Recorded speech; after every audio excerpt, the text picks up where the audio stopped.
Bonjour, ravie de vous retrouver pour cette 16e vidéo. Dans cette vidéo, je voudrais profiter du début de l'année pour vous proposer une pratique que je fais souvent dans le cadre de mes accompagnements en ce mois de janvier. Une pratique utile pour apprécier aussi le temps qui passe, c'est de s'écrire une lettre. Dans cette lettre, il y aura 3 points. Le premier, ça va être de revenir sur tous les événements marquants mois par mois de l'année. Donc c'est sûr, c'est un super exercice de mémoire. Si on a un trou noir, on peut toujours avoir recours à l'aide des galeries photos, des galeries vidéo pour se rafraîchir la mémoire. Ce qui est sûr, c'est qu'il y a des années, on va prendre conscience vraiment de son vécu.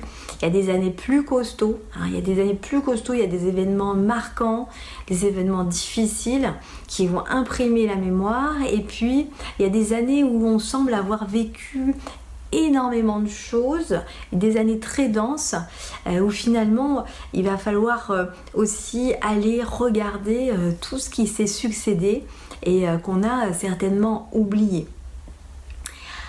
Alors c'est l'occasion vraiment d'avoir cette conscience de la tonalité de l'année qui vient de passer et qu'on vient de traverser. Autre point qui va être important, ça va être de pouvoir écrire les rencontres que vous avez faites durant l'année.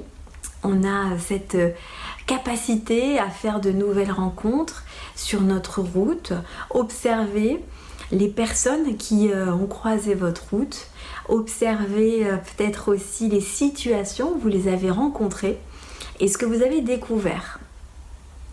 Et en fait, 3e point, regardez, observez ce que vous avez appris, ce que vous avez fait ou plus fait.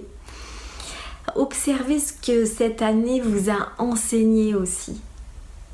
Donc ça va être important parce que là, vous allez peut-être être surpris par des enseignements en prenant le temps de prendre un peu de recul aussi sur ce que vous avez vécu. Allez observer ce que vous en avez tiré, les enseignements que vous en avez tirés.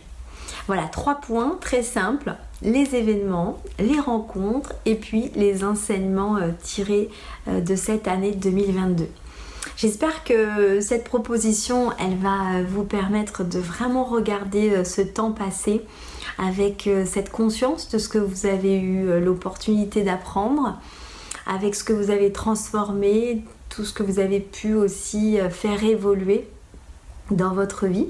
Je vous retrouve la semaine prochaine, on parlera vraiment du présent et de cette capacité aussi à vivre le présent. Et puis dans 2 semaines, je vous proposerai une pratique sur la capacité à se projeter positivement dans le futur.